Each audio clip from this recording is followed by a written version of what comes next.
Question I. Alice and Bob play some game, I suppose, tossing some fair coins. Okay. Alright, so the brackets have the assumptions in there. So Alice wins if strictly more of her coins land than Bob. Okay, fine. That's P1. Okay, a draw is P2. Okay, when they have the same number of coins. Cool. And then, oh, I thought that would be a P3. Yeah, P3 would be when Bob wins, right? Sad Bob.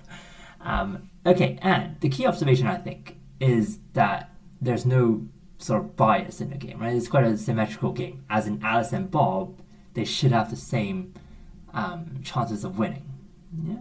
So we could have two ways to tackle this question. We either find P1 first, as in we count how can Alice win, or we count P2 first, which are the draws. Yeah, and in this case, the draws are easier to count. So what could happen? Well, first of all, what are the possible scenarios? 0, 0, or 1, 1, 2, 2, 3, 3, 4, 4, or 5, 5. Yeah.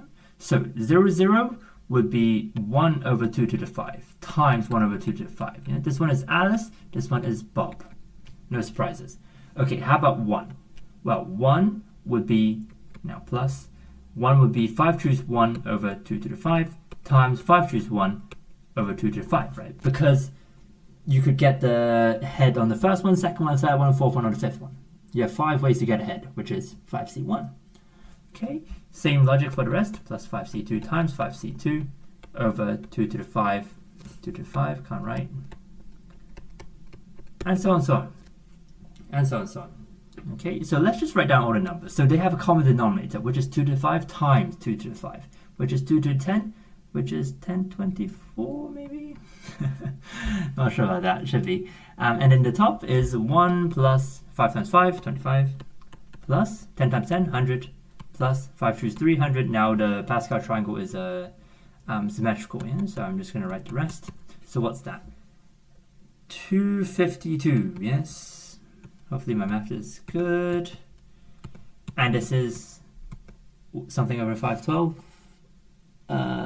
What's this? 126, yes? 126 over 512. Could simplify further? So 256 over 63. I mean the other way around, of course. 63 over 256.